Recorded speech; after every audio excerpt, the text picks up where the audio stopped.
Hello दोस्तों, मैं फिर से आ चुका हूँ एपेक्स फ्यूचर मार्शल आर्ट के एक और नई एपिसोड के साथ।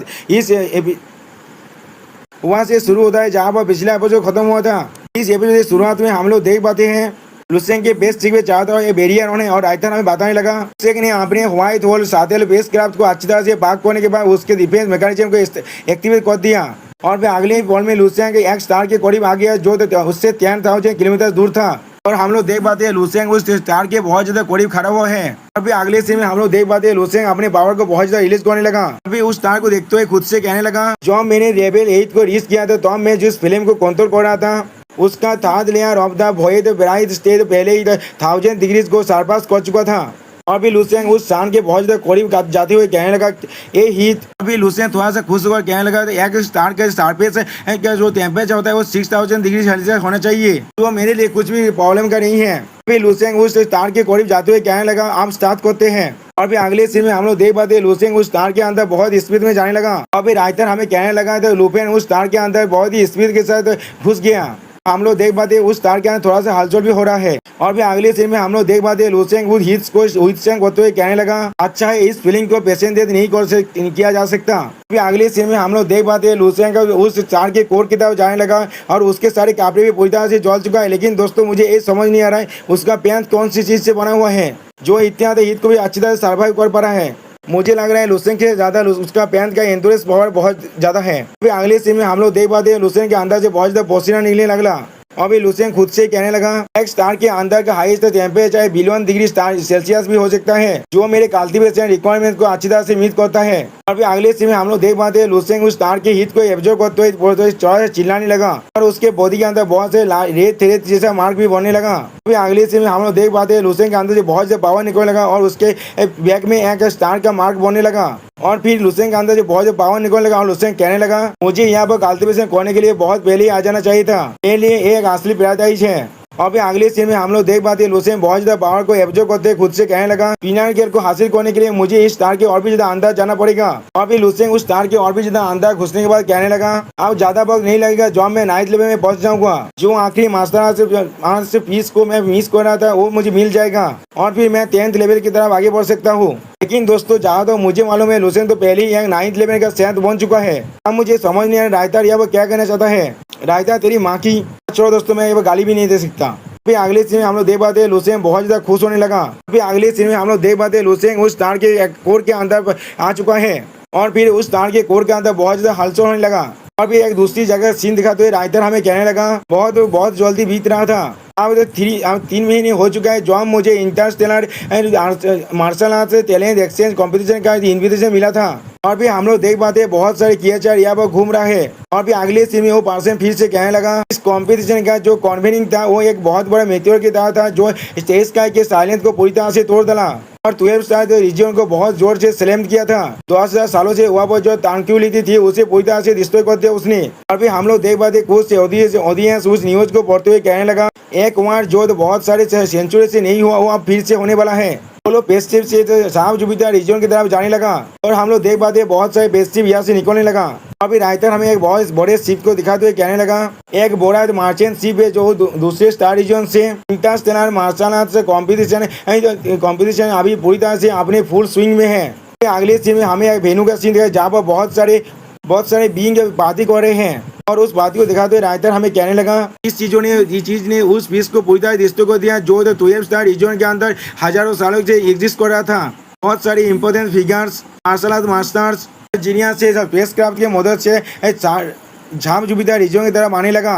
और फिर अगले सीन में हमें एक हेल्प जैसा क्रिएचर दिखाई दे जो अपने पावर को बहुत ज्यादा रिलीज कर रहा है। उसी पर उस क्रिएचर से कोई पीछे से पूछने लगा मिस्टर ली वहाँ पर अभी किस बारे में सोच रहे हैं। हम लोग देख पाते ये भी एक हेल्प जैसा क्रिएचर है जो लेकिन एक औरत है। इसका रिप्लाई में लियो कहने लगा इस टीनिस में सिर्फ अपने वक्त को बर्बाद कर रहा था। स्टेज का अभी देखो ये बहुत ज्यादा खूबसूरत लग रहा है, क्या मेरे ये नहीं लग रहा है।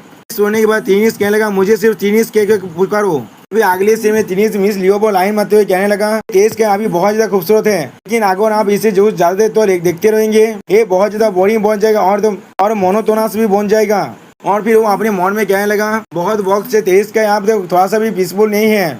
फिर वो लड़की अपने जीप दिखाते हुए अपने मन में कहने लगा यू एक लेवल 11 का पीक मार्शल आर्ट एक्सपर्ट है उसका स्वतः बेस्टी अभी तो पूरी तरह से डैमेज हो चुका है। तो हमें पता चला उसका भी डेस्टिनेशन सांप जुपिटर रीजन है। तब से हम लोग एक्स्ट्रा ट्रैवल कर रहे हैं। इस मार्चेंट शिप का कैप्टन होने के नाते मुझे मालूम चला इस मार्चेंट शिप के अंदर ज्यादा आर्मी फोर्स नहीं है।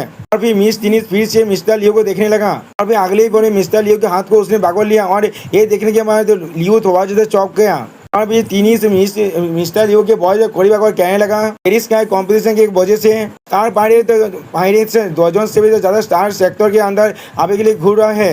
कुछ सेक्टर के लॉ एनफोर्समेंट ऑफिसर उन्हें नहीं रोक सकता, जैसे कि लाइक ओमू और की स्टार रीजन के। अच्छी बात है आप हमारे साथ है, इसके वजह से मैं बहुत ज़्यादा रिलैक्स फील कर पा रहा हूँ। और दोस्तों मुझे सच में लग रहा है ये तीन लड़की लियो को बताने की कोशिश कर रहा है। और फिर अगले सीन में तो इसके इस रिप्लाई में मिस्टर लियो कहने लगा क्या ये शांति है? ऐसा लग रहा है एटर्नी से मैंने कभी भी इस चीज को फील नहीं कर पाया। और फिर मिस्टर लियो थोड़ा सा हंसते हुए मिस टिनिस से पूछने लगा क्या तुम्हें मालूम भी है एलियन बेटलफील्ड में कितने सारे कलर हैं? सुनने के बाद मिस टिनिस थोड़ा सा घबरा कर मिस्टर लियो से पूछने लगा मिस्टर लियो क्या आप पहले ही एलियन बेटलफील्ड में जा चुके हैं? जिसका जवाब देते हुए लियो कहने लगा एलियन बेटलफील्ड के अंदर सिर्फ तुम तीन ही कलर देख सकते हो। तो मिस्टर इधर लियो एलियन बेटलफील्ड को अपने मन में याद करते हुए कहने लगा दूसरे कलर का आसमान एक मिस्ट। और अभी अगले सीन में हम लोग देख पाते मिस्टर लियो मिस टिनिस को थोड़ा सा गुस्से में देखने लगा, कहने लगा और लाल रंग जो हाथ को पूरी तरह से कवर कर देता है। अब ये सुनने के बाद मिस टिनिस बहुत ज्यादा घबरा जाता है।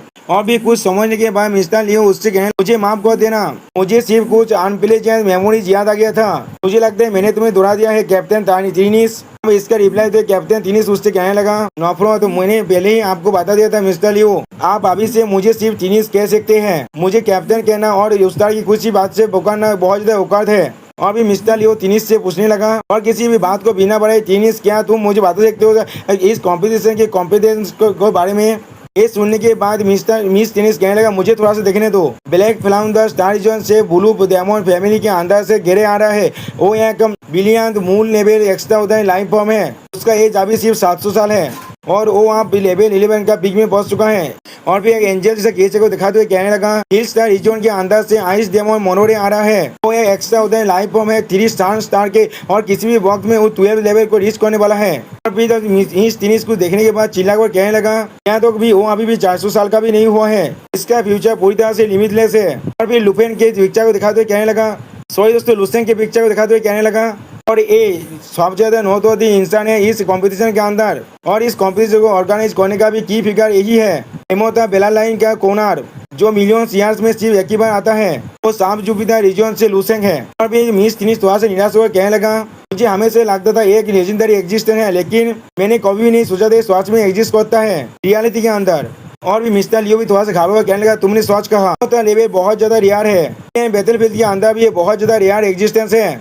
अभी मिस टिनिस वहां से खुश होकर मिस्टर लियो से कहने लगा लेकिन इमोता लेवल बोरिया बहुत ज्यादा कमजोर है, वो अभी सिर्फ अपने 9 लेवल के अंदर ही है। उसे दौड़ लगता है उसका बिलियन से ओवर से तो हो जाएगा बाकी सारे जीनियस के वजह से इस कॉम्पिटिशन के अंदर।